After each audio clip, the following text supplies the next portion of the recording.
Hello, welcome to Coffee with the Commissioner. This is episode number 2, and I'm joined today by Brian and Ashley from the Moses Project in Stockton.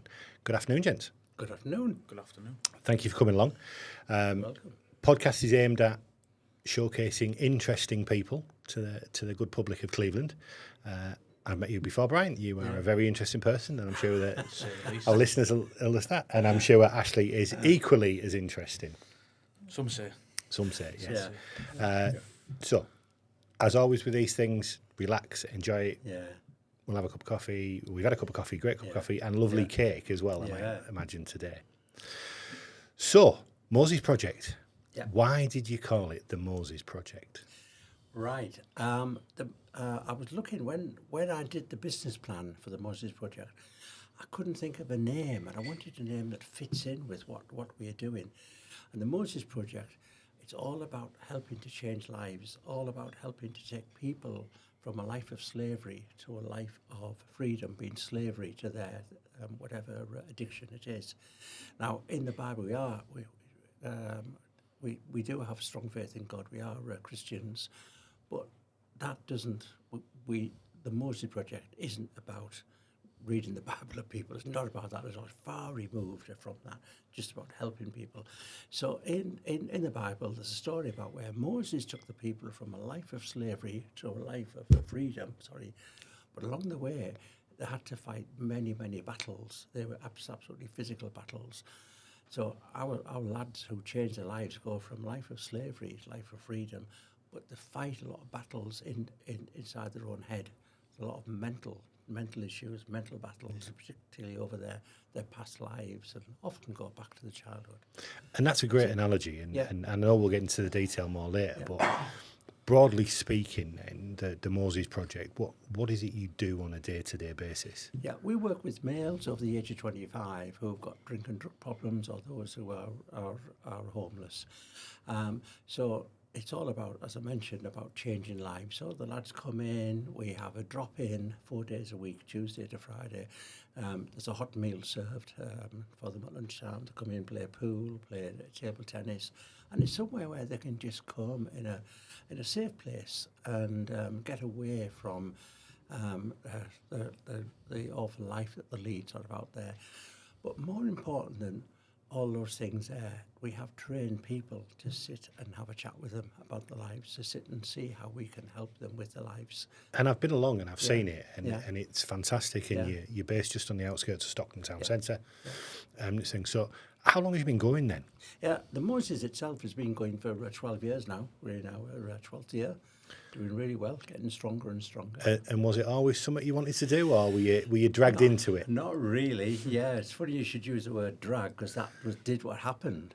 Going back in 1998, we were attending a church there, and there's a coffee bus going out on a Thursday night in Stockton. What's a coffee bus? Oh, sorry, the coffee bus was a bus that was just an old double-decker bus that was converted into a coffee shop, and we were giving free coffee, free soup out to the homeless people and people on drink and drugs and that. And we used to get lots of people coming on that bus.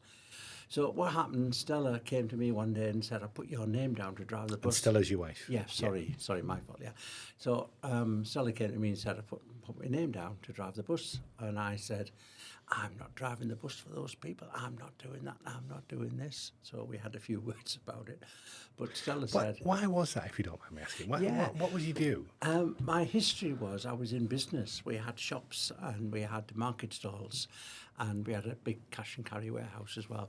And the very people we help now were the type of people who used to come in the shops and rob the market stalls and cause havoc, absolutely havoc. And I didn't understand them. It was my fault. I didn't understand the people. I used to hate them with a passion. But when I went on that bus and I heard stories about their past, stories about how they'd been brought up in a world of drink and drugs, stories of how they'd been abused as a child, stories of how they've seen their mother being beat up by many different boyfriends or drug users and that as a child. All these stories you hear from the awful childhood that they've had. And my heart just changed. My heart just went out for them. And I realised then it's about healing them from the past, healing them from all that. And what they were doing, they were taking the drink, the drugs, whatever, to suppress all the hurt and pains from the past. And you deal with the past, and in most cases, not every single case, but you deal with the past, and in most cases you bring out a completely different person. Yeah, Absolutely. I would absolutely And agree the with that. freedom from So, that. Ashley, I know we were talking just before. That's the first time you've heard his coffee bus story, hasn't Yeah, it? it's the first time I've heard it. And as somebody that works with him on a regular basis, would you have believed that the man you work with today had this view that he didn't want to work with people who were causing him problems? Or Never. you'd never have seen that side of it? He never switches off. No matter what he does, he never switches off. Yeah, no, I must admit that came across when I went to see him, and I sort of I meet a lot of people in this job, and sometimes you find people and you just think, wow, right, how you do what you do and why you do what you do is always amazing. So you talked about dealing with past there, Brian. I think so. What about yourself? What about your own past? How did you get to where you are? I grew up in an amazing home. My dad and mum were absolutely fantastic parents. Couldn't fault And was them that in at all. Stockton? Are you a Stockton lad? Yeah. Well, I spent the first 10 years of my life in Norton. Then we moved to Middlesbrough, Linthorpe in Middlesbrough, and I was there till I was 22 when I left home. And what did mum and my dad do? wife. What did mum and dad do? My dad was in business, and my mum was a nursing sister. Right. Yeah. So in the days of proper nursing proper sisters. nursing sisters. Yeah, Yeah. you knew exactly where you stood there. Yeah, she actually wore the cap and the starch apron and that. Yeah. She's Right. yeah, So you had a great So, family, great- great upbringing. a great family. At the age of 13, it was coming up to sort of exam time. I wasn't doing very well with sort of English and certain things. So my dad and mum paid for a private teacher. So I was going around to the private teacher's house, and unfortunately, it ended up being a battle because that's where I was sexually abused by him, Right. the private teacher. And that, I'm pleased to say, it didn't last long. Quickly was picked up by me mum that something was going on. Very, very quickly picked up. And I remember I used to hate going, absolutely detest going there, And my parents soon knew that I didn't wish to go. So there was one night when I was about ready to go, and my mum just walked out the kitchen. We had a big kitchen in those days, and life all revolved around the kitchen table in those days, And so my mum left the kitchen and just said to me, Dad, now's the time. And I didn't know what she meant, but my dad said, sit down, son, I want to have a word with you. And he just asked me what was going on with this chap, and it all came out. And at that, my mum must have been behind the kitchen door with the reel flapping, because she burst open the kitchen door. At the age of 13, she picked me up and she was rocking me like a baby. I'll never, ever forget that. Rocking me like a baby, Anyway, the whole thing was stopped then. The abuse was actually stopped. But the pain that I lived with that went on for years and years and years. And behind my dad and mum's back, they didn't realise I was self-harming. I was blaming myself. I lost all my self-worth. And towards the end of my teens, I started drinking. By the time I got in my early 20s, I was drinking quite heavy. By the time I was in my late teens, my drinking was out of control. Full whiskey a day, cans, wine, whatever it was, absolutely. And by the time my early 30s, I ended up in St. Luke's. And I had a terrible time. I tried to take my own life several times. I thought that was the only way out, And but it wasn't until all this hurt and pain on the inside of me was dealt with, that was when I was completely healed. And that's when it doesn't hold me anymore. I was a prisoner through that time. For many, many years, I was a prisoner. It held me inside of me for years. And that's what it was. And when you get the freedom And from that... were you married throughout that time? Yeah, I was. We were married at the age... Well, I was married at the age of 22. Stella was 19. And, the drinking, I was heavy drinking, but it was just fun. It was just a laugh, It wasn't until we had two little kids that it started to get out of control. And, it was an absolute nightmare time for poor Stella. the end came was when she actually left me, and that's when. And that was your wake-up call, wasn't Yeah, well, in one sense it was. I promised I would change, and I didn't really. But that was almost at the end to me. That was when I actually had that massive breakdown. And I was taken to St. Luke's, and I was asleep in St. Luke's for about 3-4 days. I was just sort of out of it for 3-4 days. I was in there for quite some time. Right. And I came out, and it was a year. I remember it well. It was a year before I was like back to normal again, you know. But yeah. That's such a So- brave thing to share, Brian. Thank you so much. I just know when I talk to the lads about their past, and it's funny what happened to me in those days now. I can tell there's something wrong, something in the lads that they want to talk about. So I just talk about me. And then they start to open up, the breakdown crying, start to open up about themselves. And That shared experience Yeah. is really powerful. Yeah. And I see that in a lot of the organisations we work with, where Yeah. you've got individuals that Yeah. can really share a story. Yeah. Then it does really help. And I suppose that leads us nicely into you, Ashley, because you're a man with a story yourself, aren't you? You didn't just land on the doorstep of Brian and Stella, did you, and say, "Can I help?" No, my mum dragged me there. Yeah. Yeah, my mum dragged me there. So my mum's worked for the Moses for nearly, must be 7 years, I think. something roughly, like that, yeah, about going on 7 that, years. yeah. Amazing. Yeah, so my mum worked for them for 7 years, so I knew sort of what she'd done there, and I was in and out of taking drugs and selling drugs. We used to say like she was doing good work trying to get people clean from drugs, and I was doing the bad work by selling it back to them. You know, so that was that. So you were quite openly dealing drugs at that time, were you? Well, I used to do it from the house. Yeah, the role models that I seen were the drug dealers, the people that were involved in the life of crime. So they were my role. That's who I wanted to be. I wanted the flash cars. I wanted the money. I wanted the lifestyle. So I chose that. And how old were you at that time?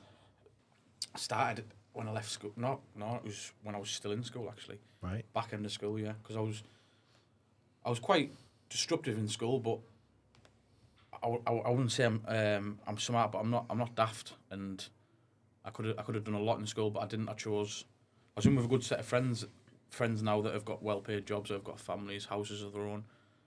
I was in with a good set of friends that I should have really stuck with, but I didn't. I chose the guys that were kicking off in the corner, that were smoking something a bit funny, which I wanted to be a part of. So I went with them, and the back end of school I ended up getting excluded. And there was talk of there was one older guy that I knocked about, and there was talk of his brother, and I think his brother had been in prison for the last 5 years or something. He got caught with quite a bit of drugs and was in prison for a while. And there was talk of him, and they built him up to be this quite fearful figure. But like I quite admired him.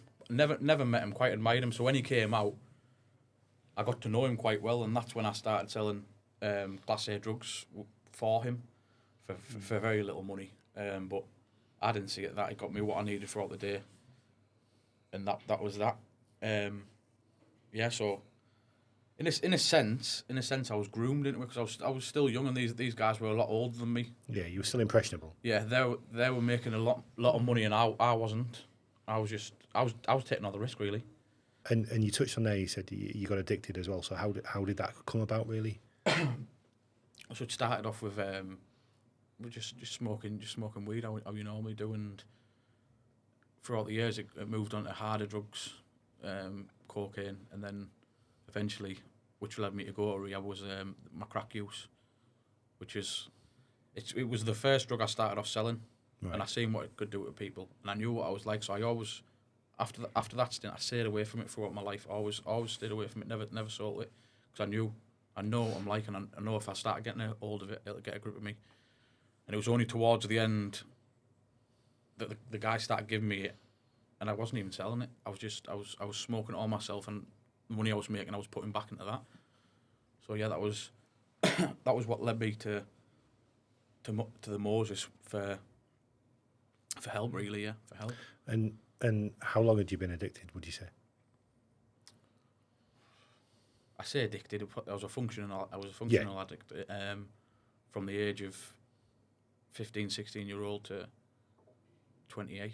Wow. So a good dozen years there. Yeah. And were you selling it for all that time as well? Most of that time, yeah.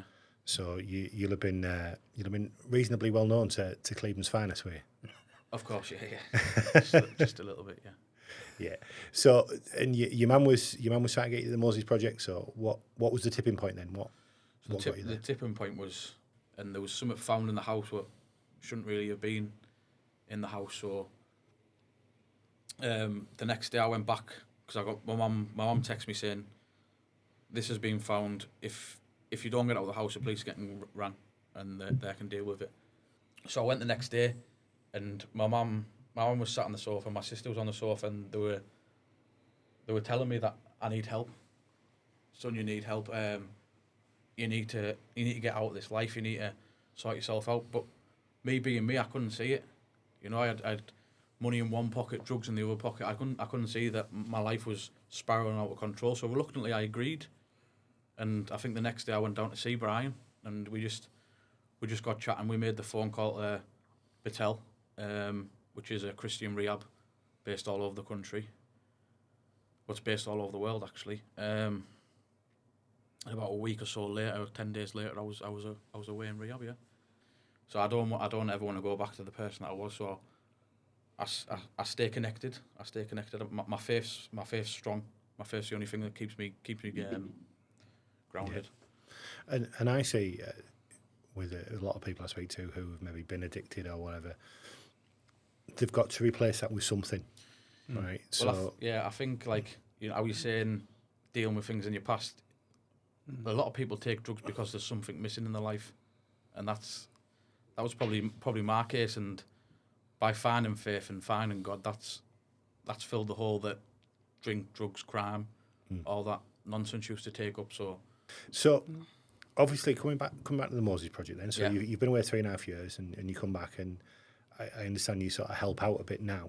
Yeah. So what is it you do when you go back and you help out? I talk to the guys. That's the main thing. I mean, one time I went in and I jumped on the pot wash, and Brian told me off, said I shouldn't be in there doing that. I need to be in there talking to the guys. I need to show them that there's hope, because most of them know me. Yeah. Well, majority of them know me and they know who I was. So I need to tell them that there's more to life than what you're doing. Yeah. You know, there's hope out there. If you want to change, you can change. No, anyone can change. I've seen guys that have been addicted to heroin for 30 years that are now living a fruitful life. You strike me as just a dead, normal, down-to-earth guy. Well, down-to-earth, obviously, you're a landscape gardener. So pun intended. Yeah. Do you see yourself as a role model? No. Do you see him as a role model, Brian? Yeah, I do. Yeah, for the lads. One day, and we both have actually talked about this. So the day will come when he will be working for the Moses. He'll be fully involved with this and employed by the Moses. You see him as your apprentice? Yeah, Is that yeah, what yeah. So, and I would guess, and forgive me if I'm putting words in your mouth, I think Brian and Stella probably see a lot more in you than you see in yourself right now. That's true. Yeah. See, I don't see nothing great about my story or amazing about my story. I mean, I know there is, and I believe there is, but I think I'm just living a law-abiding life at the moment. I'm living a normal life, and I don't like doing stuff like this. I don't like, kicking something there. I don't like doing the videos. I don't like being on YouTube, but I do it. Yeah. I do it because I know I need to. That's my calling. I need to bring light to this place. But I mean, Brian forces me as well. Like, he lured you here with the promise of cake, I know. Yeah. For the person I was and the life that I used to live to the person I am now, for me not to tell that story it'd be criminal. It'd be criminal in itself. Right. So I need to show that there's hope and there's change. I think it's fantastic, actually. The world needs more, actually. It really does, because, and I know we were talking over a coffee earlier on before we started the podcast. Role models is really important for young people, because we touched on a lot of the young people in Cleveland that for them their role models are drug dealers, are criminals, and this, that, and the other, and that's what you said and you saw. When people come to the Moses Project, then Brian, what are you looking for in them? when they come to you? Just someone who's come to the end, really, and just absolutely fed up with the life, like I was actually. The only way out, I thought, is just to take an overdose, as I did several times. Didn't work, I'm pleased to say, but yeah. But just someone who is ready to change and ready to right at the end of their sort of tether, really, fed up with the life that they're leading, doesn't see a way out. We can show them that there is a way out. And that's why it was important. I know Ashley mentioned about going to the kitchen to wash the pots. It's great that he wanted to go and wash the pots. But it's more important that he's on that front line. He's there. Let the lads see that if he can change, they can change as well. The pots can wait, And do you think, so you both talked a lot about faith, but I know you said, Brian, it's not all about faith. Do you think that puts some people off from seeking help as well? Particularly in the early days, they thought was all we wanted to do when they come in is get the Bible, sit them down and push the Bible down the throats. That's the last thing that we do. We never, ever do that. To us, it's just God's love in action. That's it. It's as simple as that. You don't take everybody at the Moseley Project, though. I mean, we'll touch on two things. So, firstly, you talk about the lads all the time. You don't take females in the Moseley Project, do you? No, we don't. We only take males over the age of 25. The reason for that is going back to the 10 years I was out on the streets. And I don't think I mentioned that the coffee was stopped after 18 months, but by that time, through lack of funding, lack of support, but by that time we'd got the bug, and we just carried on working through Stockton High Street. We were helping anyone, males and female. And we came across lots of males without any support. Time and time again, we came and we found them at the High Street. Stockton High Street was a different place in those days. There was Curry's and other big shops in High Street, and at the back of them were skips full of cardboard. We used to find men asleep in those cardboard skips, and men in shop doorways, and had no help, no support. We found there was plenty of support for help for females, particularly if the females had any children. We found there was loads of help then, and so we slowly started to work more and more with men, and that's how we started working with men. Now, to work with the two groups together in one building or in one room is very, very difficult. You put the girls in the room with the lads, and the lads are like the chest comes out, and They're all peacocking. Yeah. You don't see the real person, the real him. Yeah. It's all trying to impress the girls and this, that, and the other. So it just doesn't work really. And their main aim is to get off with one of the girls rather than talk to us about their lives. And I do say, and I've seen different. A guy I went to school with does a walk and talk mental health support group, right?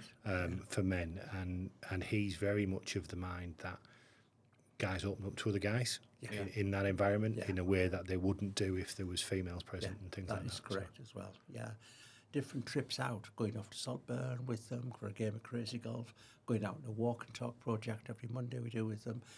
That's when the guys tend to open up and they really talk to you. All this stuff that's in them, inside them, all this stuff they've had buried for years, it starts to come out, and then just what you're dealing with. We don't class to be the sort of experts at all, but we know who the experts are, and when we know what the root cause is, we can start to bring the experts in. Yeah.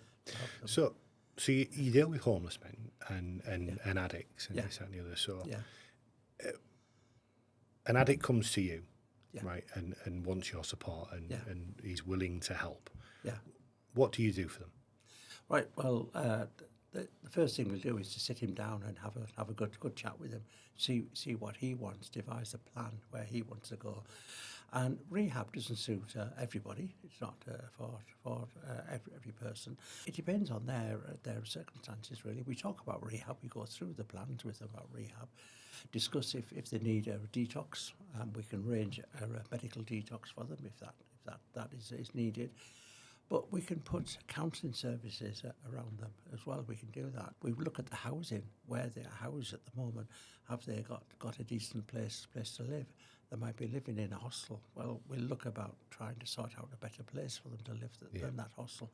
Housing is a main issue at the moment in Stockton, particularly in people's lives, So there's all sorts of different things. It depends on the person, really, but there's lots of different things that we can do. If people who are listening, then, if they want to support the Moses Project, Yeah. whether that's somebody that wants to get involved and can offer, whether it's some counselling or some Yeah. support that way, or if somebody wants to donate or something like that, how do they get in touch with you? Yeah, well, it's a Moses Project. If you Google us, it comes up. We have a website. Have a look at the Moses Project in Stockton website. If you look on that, all our details are there. We also have a just giving page if anyone wants to give to just to give in by all means. Yeah. If any business people are out there want to talk to us about support, by all means, come and see us or just phone us. Great stuff. Right, gentlemen, thank you. Amazing stuff. Brian, I can't thank you enough for sharing what you shared with us, and yourself, Ashley. You've been listening to me, Steve Turner, on my Coffee with the Commissioner podcast, and Brian and Ashley from the Moses Project. And I've been there myself, and I've seen it in action. And I would actively encourage anybody in the Stockton area or in the Cleveland area to take a look. If you can help, get involved, because of all of the projects that my office works with, this was one of the ones that struck me as being one of the most successful, and Ashley sat here today as a real success story, but he's not the only one. He's not the only one. We have a lot more Ashleys. There's a lot of Ashleys out there, so he won't have to take over the world on his own. Is the thing. So we'll put the links in the comments. Please get in touch with the Moses Project. If you can help, please do so. And as always, thank you for listening, and hopefully we'll see you all again next month. Thank you. Thank you very much. It's been good. Enjoyed it.